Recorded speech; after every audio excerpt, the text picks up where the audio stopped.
New alarm bells ringing tonight on the coronavirus outbreak in this country. Doctors say the virus is spread through droplets when someone coughs or sneezes. And I think the business community, it's in their interest that people actually stay home and stop the spread. For a business that can allow more employees to telecommute, we want you to do that. Hi, friends. I'm Andy Paul, host of the Sales Enablement Podcast, and I want to encourage you to listen to my brand new special 6-part podcast miniseries titled Selling with Purpose.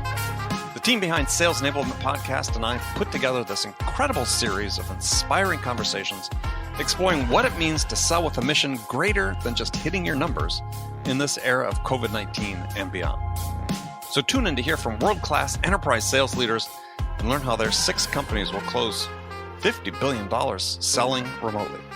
See how they've supported essential workers with the products and services they need to stay safe and thrive during this time of crisis.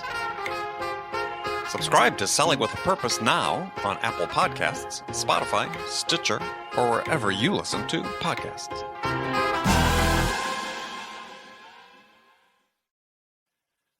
Guided Selling from RingDNA makes your entire sales team more effective by revealing exactly what reps should do and when to do it. Guided Selling works by transforming sales data into a curated list of prioritized sales actions. So when reps start their day, they'll never again wonder which prospects and accounts or hot inbound leads to reach out to next. Guided Selling even shifts reps' priority in response to real-time buying signals. Finally, even new reps can sell like seasoned ones. Let RingDNA be your guide to success. Learn more at ringdna.com/guided selling. That's ringdna.com/guided selling.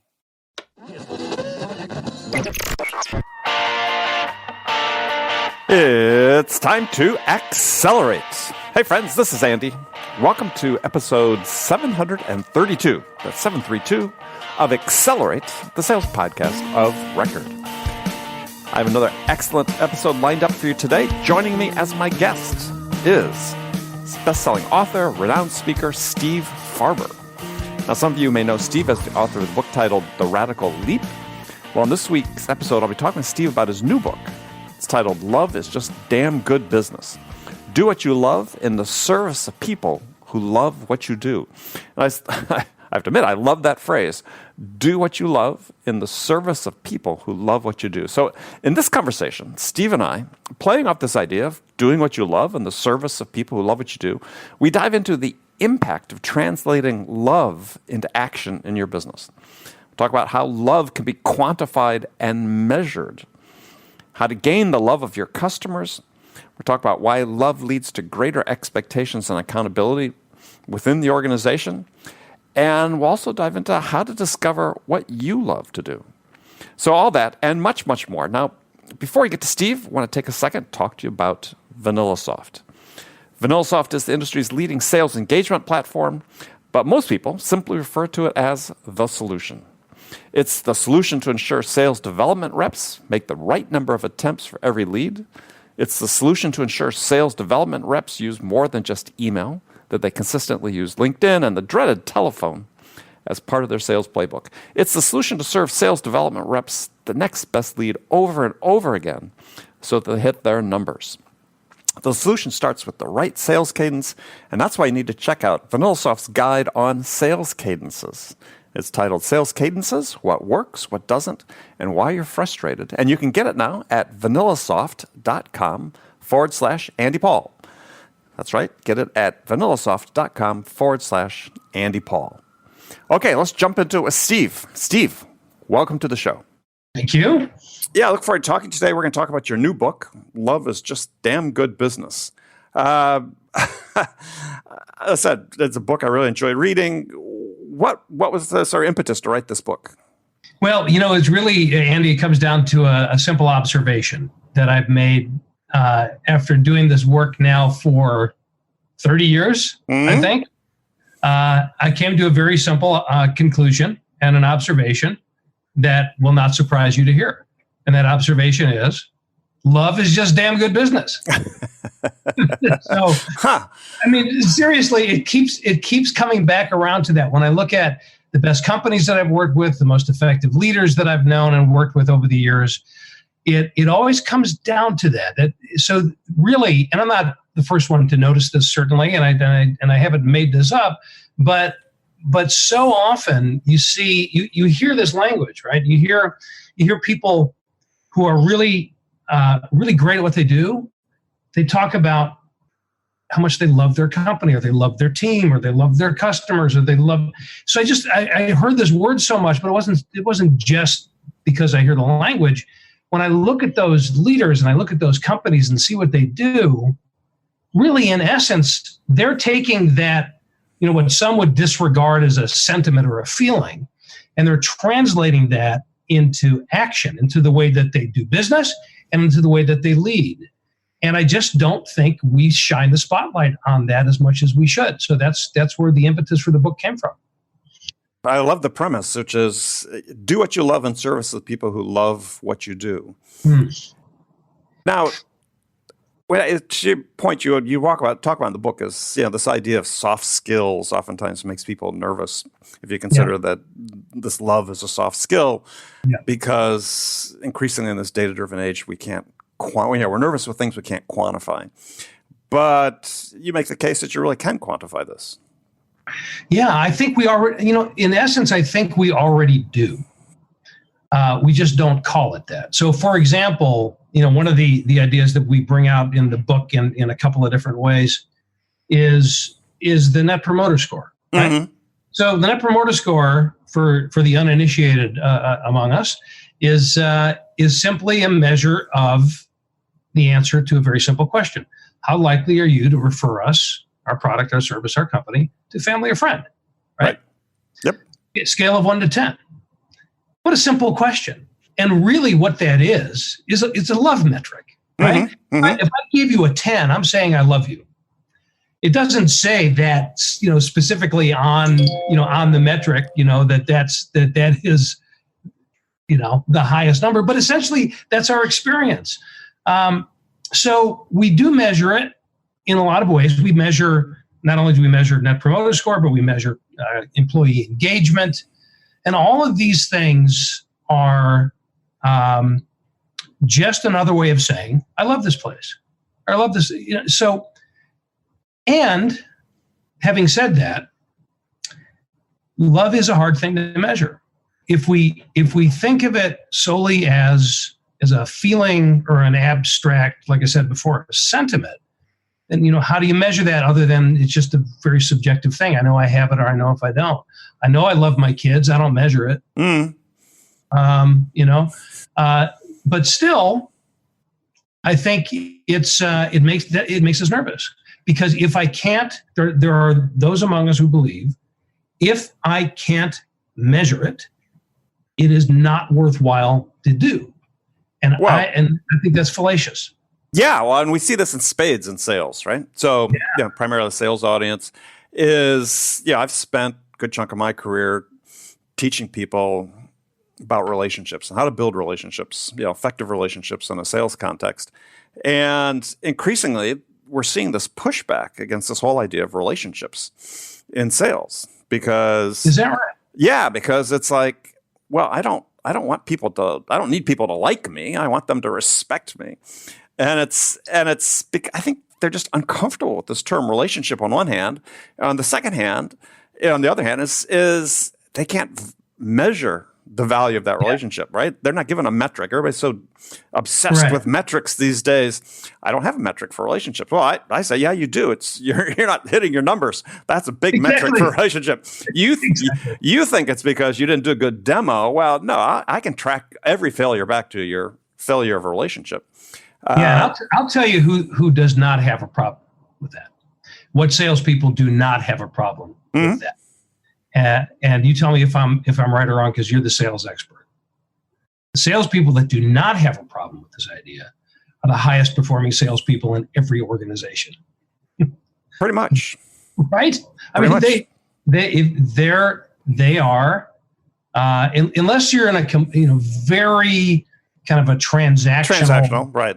That's a different animal. But if you look at the really top notch enterprise-oriented salespeople, it's all about relationship. In fact, it's so obvious that it even seems redundant to say it out loud anymore. Yeah, well, I agree, and that's why I'm always sort of taken aback when people think, because there's so often this connotation of relationship is, well, we have to be friends. And I can imagine some of the same thing happens when you talk about love. It's like, yes, people think, well, that seems a little unnecessarily mushy. So let me give you an example. Sure. Exactly what I'm talking about. So I was speaking at a conference, and a woman in the audience came up to me afterwards. She said, I'm a big fan of your book, The Radical Leap, and so is my top salesperson. And she said, let me tell you her story. I said, great, love to hear it. She said, well, we refer to her name is Vicky, and we refer to her on our team as the original love doctor. That's her nickname. The love doctor, I love it. That sounds interesting. She said, yeah, she's our top salesperson. She's really amazing. You should talk to her. So I said, I'd love to. I'd love to hear her story. So she gave me her cell phone number, and I called her up one day out of the blue. She answered the phone. I said, is this the original love doctor? She probably was concerned at that point about the call. Yeah. Kind of freaked her out a little bit. Yeah. So then, she said, who is this? So I explained, I told her who I was, of course, and she was excited to tell me her story, which is this. She had, I think she had read The Radical Leap. She had read, my ideas on love, or she heard me at a conference. I can't remember exactly where, but she said, then she started to ask herself the question, do my customers, who are, companies like Target and Walmart, right? Do my customers love me? She said, I know they like me. I've got a good relationship with them. They do a lot of business with me, but do they love me? So she went on this, and she said the answer to that was really, no, I don't think so. So she went on a campaign to get her customers to love her, which on the surface sounds kind of manipulative, but here's why it wasn't. Because she really reflected on this, and she said, okay, well, the fact of the matter is, there's really no reason for them to love me unless I really love them. So do I love them? And she started with that. Am I really serving them in a way that shows that I love them? She just asked the question. Well, when I'm with people that I love in my personal life, friends and family, what do I do? What does that look like? Well, for one thing, I know what's going on in their lives. I know their stories. I know their kids. I know, she just did this analysis, and she allowed herself, first of all, to have that feeling for her customers. And then whenever she saw them, and they do a lot of traveling together at trade shows and all that kind of thing, that's what she started to do. She started to act with them like she does with everybody else that she loves in her, in her personal life, of course, in an appropriate way. Right. Obviously. I hope that's obvious. And what do you think happened? This was already a top performing salesperson. Okay. Right. This is not the transactional world that we were talking about a few minutes. Right. These are high-end sales. Her sales volume increased by $300 million. Now, I know she does big contracts. It's a big company, but I don't care how you slice it. That's big money. It's $300 million. That's pretty big, right? And so how do you measure it? That's how you measure it. Well, so let me ask you a question, because this, again, we have a sales audience here, and the big trend in sales, which you may or may not be familiar with, the trends if you do work with like SaaS companies, is sort of the hyper specialization of the sales role. And so instead of having one person like Vicky who goes out and she probably prospects her customers and she closes them and she services them on an ongoing basis because she increased sales to them, now we've got somebody who's a role, the business development rep, sales development rep, an entry-level role. They just prospect, right? They're just trying to get that meeting set up, which they then hand off to an account exec who's, in some cases, are very transactional. They're called closers, but they're sort of your traditional sales rep. And they only take it to the first order, and then they hand it off to customer success, who then manages it and handles renewals and so on. seems like it's hard, for certainly in the first two roles to really develop that love, right? And even from the customer side, right?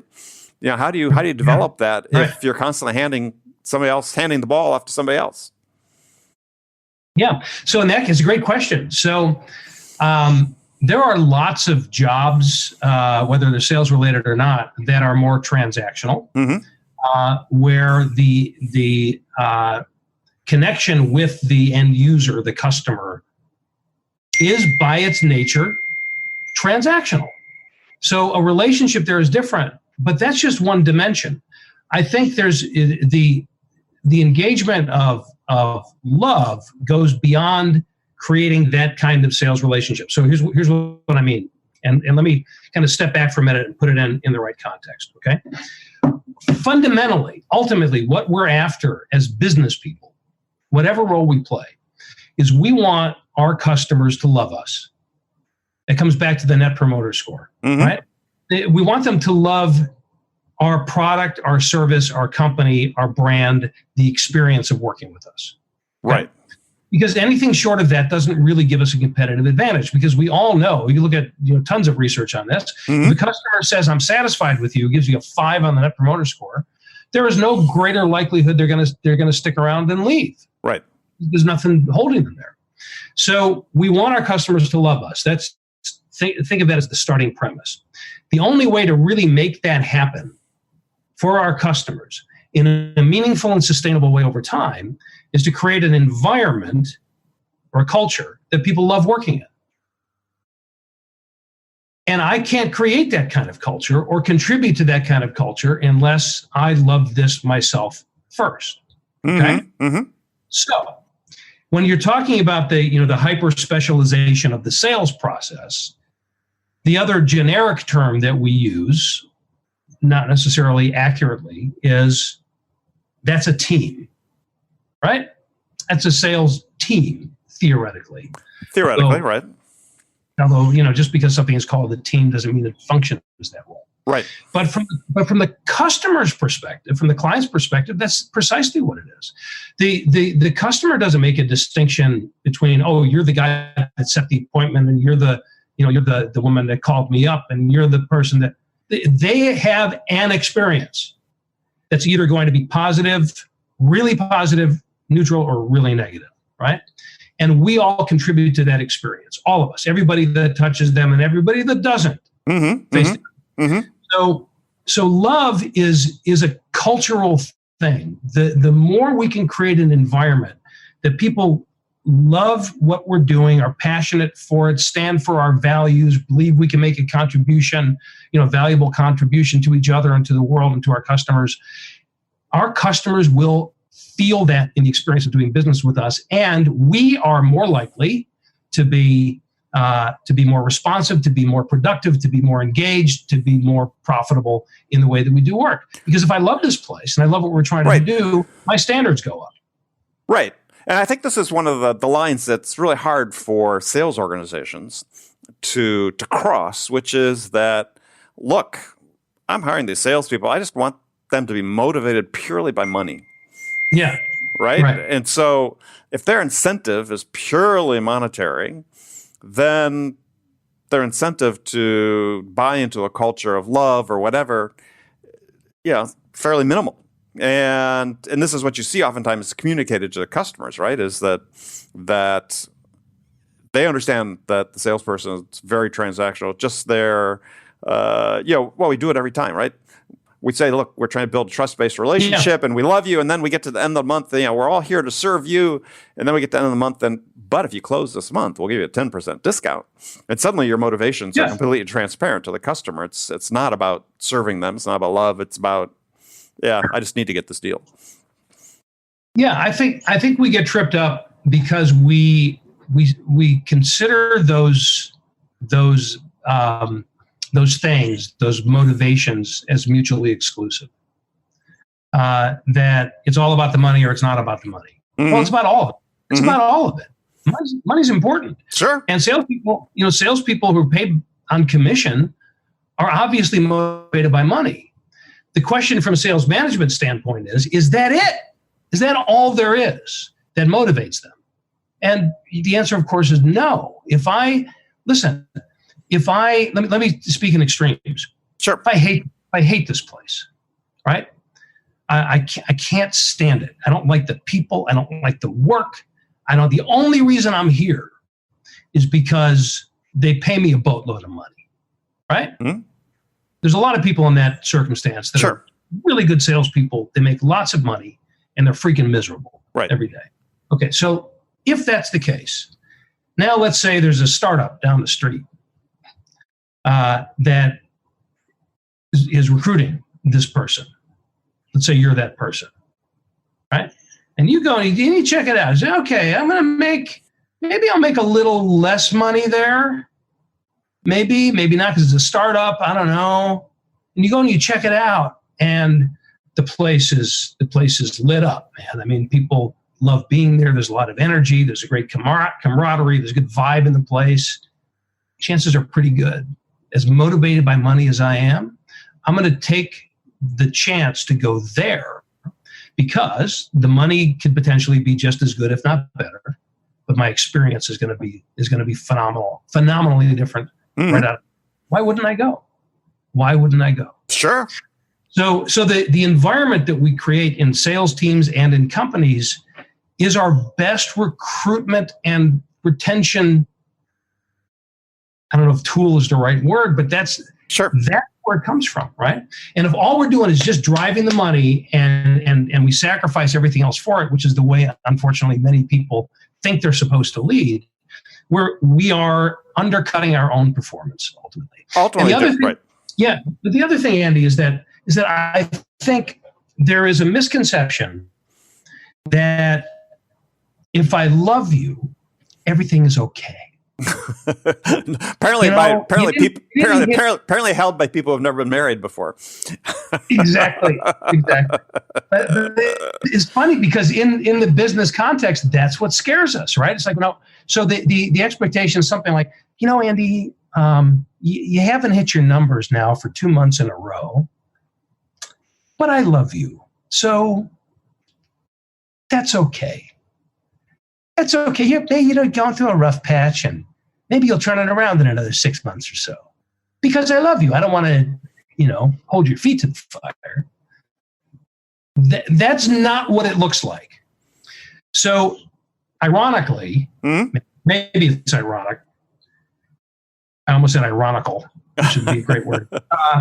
Is that real love? If I really love you, if I'm your sales manager, and I really love you, I believe in you, I know you have talent, and I see that you are not living up to your own potential, I'm going to hold your feet to the fire even more than if I didn't care about you, if you were just a number to me, right? In other words, love comes with higher standards, not lower standards, higher expectations, not lower expectations. And this is the ironic part. Oftentimes, higher levels of love are accompanied by lower levels of tolerance. Because if I really love this place and what we're doing, I don't tolerate people slacking off. I don't tolerate subpar behavior. I don't tolerate, the bad attitude and just the negativeness, because we're better than that here. You see? So this is why love is just damn good business. It's hard. It's not soft, fluffy, California touchy-feely hoo-ha crap. It challenges us to raise our standards all the way around. No matter where your sales team is working from, RingDNA can enable them to be more productive and effective. RingDNA offers a complete platform for remote sales teams that gives reps the tools they need to connect with more prospects and create more opportunities and drive more revenue no matter where they're working from. And managers can get real-time insight they need to coach reps to success. Win more deals from anywhere on the planet with RingDNA. Learn more about how RingDNA helps remote teams at ringdna.com/remote work. That's ringdna.com/remote work. New alarm bells ringing tonight on the coronavirus outbreak in this country. Doctors say the virus is spread through droplets when someone coughs or sneezes. And I think the business community, it's in their interest that people actually stay home and stop the spread. For a business that can allow more employees to telecommute, we want you to do that. Hi, friends. I'm Andy Paul, host of the Sales Enablement Podcast, and I want to encourage you to listen to my brand new special 6-part podcast mini-series titled Selling with Purpose. The team behind Sales Enablement Podcast and I put together this incredible series of inspiring conversations exploring what it means to sell with a mission greater than just hitting your numbers in this era of COVID-19 and beyond. So tune in to hear from world-class enterprise sales leaders and learn how their 6 companies will close $50 billion selling remotely. See how they've supported essential workers with the products and services they need to stay safe and thrive during this time of crisis. Subscribe to Selling with a Purpose now on Apple Podcasts, Spotify, Stitcher, or wherever you listen to podcasts.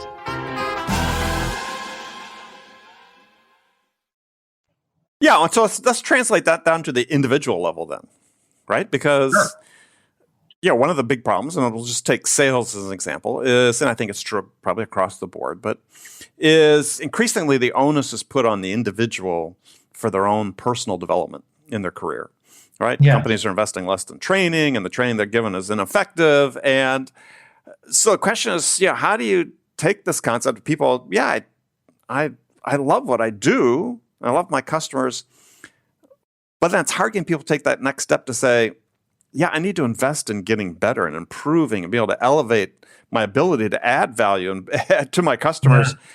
Yeah. And that's a very hard bridge to get people to take these days. Because, it's like, as I like to say, people think life is an open book test these days, right? Everything, all the information is available to me. Mm-hmm. Why do I need to learn it if I can always access it? And so I see this rising specter of, always talk about the Dunning-Kruger effect, and you talk about this in your book. Is how do you get people to invest? Well, it's a great question, and it goes to the heart of how the book is structured. Actually, the subtitle of the book is "Do What You Love in the Service of People Who Love What You Do." Right. Which is also the framework that I'm suggesting people consider. Okay. Right. So there's 3 elements to that. Do what you love, part 1. In the service of people, part 2. Mm-hmm. Who love what you do, part 3. Mm-hmm. Okay. So yes, I'm doing what I love, but that's not enough. If all I was doing was what I loved, for my own development, because it makes me feel good, because whatever, that's fine. But if that's where it stops, when you take that to an extreme, that's just another way of saying narcissism, mm-hmm. right? Mm-hmm. As long as I'm doing what I love, it really doesn't matter how that impacts anybody else. Right. So the second, but that is important. I need to light my own fire, as it were, if I could speak poetically. Mm-hmm. What is it about this work that I love, or the people that I work with, or the things the values that we stand for, or the future that we're trying to create, or find something there. But then the second part, in the service of people, is the context. So I'm using what I love, but I'm using that to serve. I'm using that to serve you, my customer, you, my colleague, you, my coworker, you, my family, whatever the context is, right? So now I have a connection in the way that I serve you. And because it's rooted in my own heart, I'm not serving you to some minimal, expectation because I'm supposed to. I'm serving you because I want to have a significant impact on your life. Mm-hmm. And when I do that, you reciprocate. So that's the who love what you do. They love you, right? So it all comes back around. So personal development is really important, and we need to take it to the next step, is how do I use what I'm learning and my knowledge and my wisdom and what I, it's easy for me to Google something, like you said, I can get knowledge everywhere, but the challenge is to take what I'm learning and use that to serve you. Right. That's the leadership element, and that's the competitive business element. Right. And I've said this for a long time, and what I've written is that, sales is an individual salesperson. This is a leadership position that Absolutely. You're in. It starts with you. It doesn't start with your manager. It starts with you. Mm-hmm. So I would jump ahead to another part of the book, which I liked, is this idea of sort of finding what you love. which, there's actually been things written about. I think it was just a few months ago, a study came out saying this whole idea of finding your passion is maybe counterproductive. You probably saw that. But I like this part of the book. You're talking about finding what you love. And what you're saying is that it's not happenstance. This is something that's a deliberate pursuit. Yeah, I believe it is for most of us. I mean, there are people, we've all known them, that just from the time they were young, just had a sense, just had a knowing of who they were and what they were going to do with their lives and their purpose. And I think the earlier on in life that we can discover that, the better it is. But most of us have to work at it. And it's about, and I think that's an empowering thought, right? It's because we all have this, most of us have this sense that finding what I love, having a purpose in life, whatever kind of philosophical phraseology you want to give to it, intuitively, it feels like that's a healthy thing to have. But if we think that somehow one day it's going to dawn on us, and we just have to wait around for that to happen, that's not particularly healthy, because it puts us in a kind of a victim mentality when we don't have that, right? So instead, search for it. So, and it's really easy to start doing that. There's a very simple question you can start asking yourself right now. The bigger question is, why do I love the work that I'm doing now? And if the answer to that is, well, I don't, okay, which is a legitimate answer if it's real, right? Then there's another variation on that, which is, well, what do I love about it? Is there something that I love about this work? Because I'm not suggesting you have to love everything about your work. I don't love everything about my work. You can tell right now I'm in a hotel room.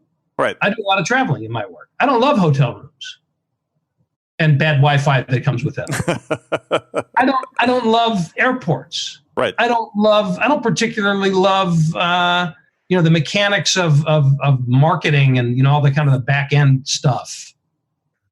But there are things that I have to do that I don't love doing in order to do the work that I love, right? And there's a technical term for that. It's called being an adult.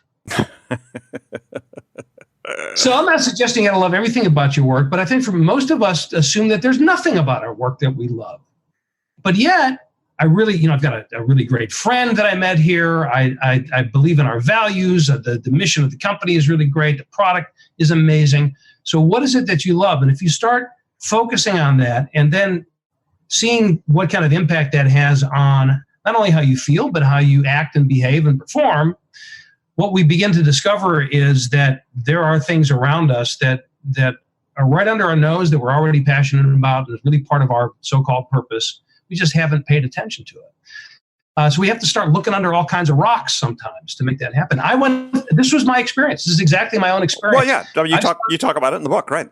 Yeah. So I started out, I was a sales guy once upon a time. I guess you could argue that I still am in some, just like all of us are. But I started out in business. I started out wanting to be a musician. I am a musician, but I started out wanting to make a living as a musician. Right. I also started out really young with the family and discovered that those two paths were So I opted for feeding people versus just playing music. And I went into business. And I had a friend who was in the commodities futures business, which, he gave me a job. Right. And pure sales. Yeah. Pure sales. Getting on the phone, talking to prospects, trying to, open accounts and make trades. And I was really good at it. The only problem was, before I get to the problem, the other thing that I discovered that I was good at was I was an entrepreneur. So I started out being a broker for somebody, and within a couple of years, I had my own brokerage firm, my own shop. So before I was 30 years old. And now I was running a sales team. And the only problem with the whole scenario was that I freaking hated it. I hated everything about it. And the main reason, not everything about it. I loved my team. I love the act of doing business right, in kind of a generic way. Right. But I hated that people lost their money all the time, because that's the nature of that beast. It's very speculative investment. It wasn't that they didn't know the risk. They knew the risk, but that didn't make me feel any better. So I just had this moral dilemma with my own business. And my experience was, I hate this. I hate this. And so I made a decision to get out before I even knew what I was going to get into. So this comes back to your point of what is how do you find this purpose thing, and is it even worthwhile and all that. I was so miserable that, I wrote about this in the preface to the book, actually. I was living in San Francisco at the time. I was walking around downtown. I was still in the commodities business, and I was so miserable. And I knew two things with equal clarity. I knew there was something that I was supposed to be doing on this planet. I knew it. But the other thing that I knew with equal crystal clarity was that I had no freaking idea what it was. Mm-hmm. No idea. And then what happened was, it seemed like a random circumstance, but I don't think it was, because my antenna were really out and I was really paying attention. I was in a conversation one day with a friend who said something about a mutual friend of ours was teaching some kind of workshops for corporations. And I'm telling you, Andy, that was all the information that I had. That's it. Yeah. And all my lights went on. I said, that's it. I'm in. That's what I'm supposed to be doing. I don't know what that is exactly. Right. But it was a very intuitive kind of a hit. So then I started doing research on it, and I discovered there's this whole kind of training and development industry, and that led me on a path that actually started in 1988. Yeah. And led me to the kind of work that I do now. It is worthwhile to discover your purpose and to be able to apply that to your work. I think I'm a living, breathing example of that. But it can also be quite a challenge along the way in discovering what that is. Yeah, and I think if you've read David Epstein's book Range, which has been a bestseller recently, why generalists triumph in a specialized world, is he talks about how people that reach high levels of accomplishment in a specific field typically go through the sampling phase of their careers or of their chosen pursuit, if it's sports or whatever, where more so than people that specialize early and do one thing forever is people go out and try different things. And sales is oftentimes, especially though I've talked to hundreds and hundreds of people on this show alone, is sales is oftentimes second or third choice, or second or third career, let's say. Right. And that's perfectly fine. Go out and try other things. As you said, sort of build. Yeah, and it would seem to me that sales is a good way to do that kind of sampling, right? Because you develop that sales skill and you can apply it in virtually every industry. Well, and you also get exposure to lots of different types of businesses and different types of people. I mean, I think it's a great basis from which to sample. Absolutely. But I think, we put a lot of pressure on ourselves. And then I come along with a book that says love is just damn good business and you should do what you love in the service of people who love what you do. Doesn't that sound easy? Just plug that in and see what happens. But it's not easy. It is, it's a discipline. Yeah. And it involves trial and error. And, then you hope you just, you keep your wits about you. You pay attention and you challenge yourself to try new things. And who knows what the timeline is? Who knows? I'll tell you a story that I have not shared publicly before. I've been telling friends and family about it.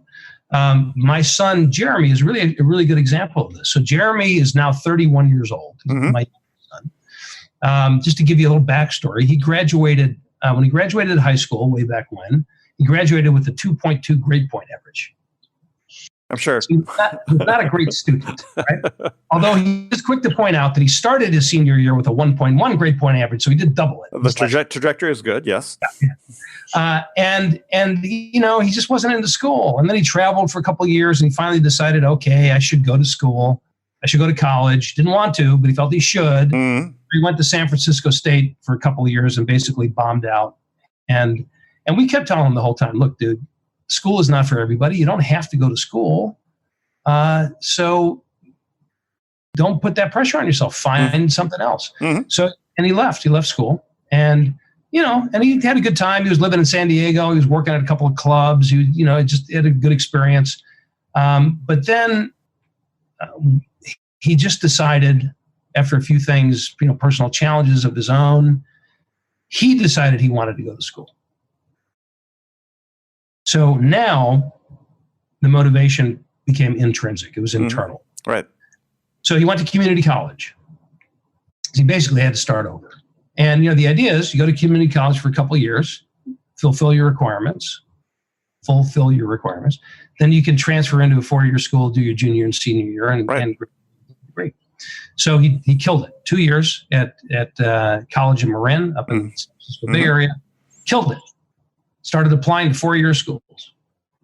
The punchline is, last week, he started class at Columbia. Very cool. Yeah. So he called me up when he got accepted at Columbia, and he said, and I quote, "How's that for a turnaround?" Which is a great story, because my brother's son followed a similar path and ended up at Columbia to finish his degree as well as Very cool. 28 or 29-year-old student. So yeah. So he's probably in the same program. school. Columbia. Yeah. So Jeremy is he's an econ major at Columbia, which means that his path is into the finance world, private equity and that kind of thing. If you would have asked him that 3-4 years ago, he had no idea. Absolutely no idea. Yeah. So now he's 31 years old. He's on this amazing path, and he went through a lot of angst in his early 20s. He said, "What the hell am I supposed to be doing?" And we were always confident. I was always confident that he would find it, and it's an amazing thing to see. So I think we all need to give ourselves. We need to do two things simultaneously that I think can feel like they're at odds with each other. We have to be really attentive and turn over all those proverbial rocks in looking for what it is that we really love to do, and we have to be really patient. Yeah. So it's that persistence and that patience mixed together that I think is kind of an advanced maneuver for some people. And then there's an element of trust that the answer will come as long as I do the work.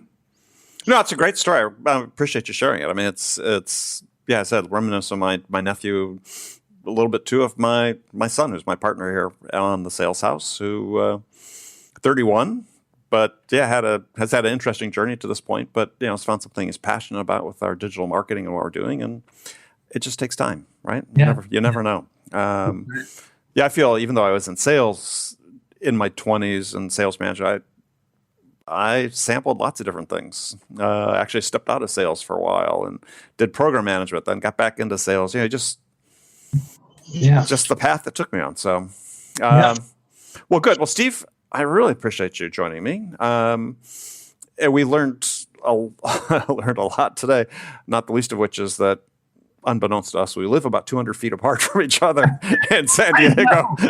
I know. It's remarkable. Just across the street. Literally across the street. Literally across the street. So we'll definitely make sure we get together in person sometime. If only there were restaurants and coffee shops to choose from where we live. In that area, right? So if only there were a few choices. That's right. All right. So thanks again for joining me. Tell people how they can find out more about what you're doing and get in touch with you. Yeah. Thank you. So the new book, Love is Just Damn Good Business. You should be able to find it wherever fine books are sold. And I recommend it. It's a book well worth reading. Thank you so much. And then stevefarber.com is where I live online. You can find, my blog is there, lots of videos, audios, all kinds of content and a way to reach out and stay connected, which I would love to do. All right. Great. Well, thank you. And we'll look forward to talking in person soon. Thanks so much, Andy. It's been a pleasure. Thanks.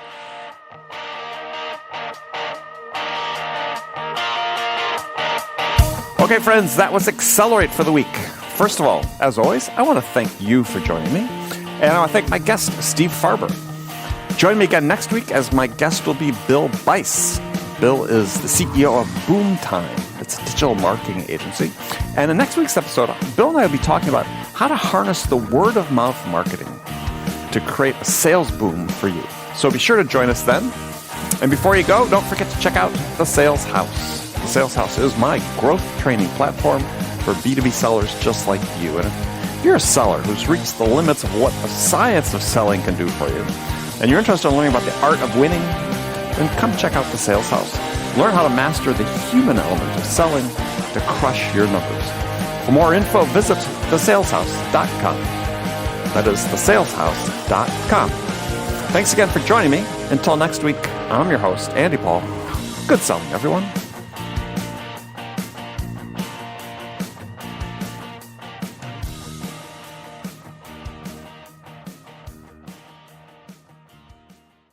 RingDNA is the leading sales enablement platform that uses AI to help scale business growth. Trusted by the top companies across the globe, RingDNA offers a suite of powerful tools for every sales role. The RingDNA Dialer radically improves sales productivity and call connection rates, while guided selling helps reps know exactly what to do and when to do it. Conversation AI uses artificial intelligence to surface the most impactful coaching opportunities in real time. So, no matter where your team is working from, the RingDNA platform can help them exponentially increase call connections, opportunities, and revenue. Learn more at ringdna.com/platform. That's ringdna.com/platform.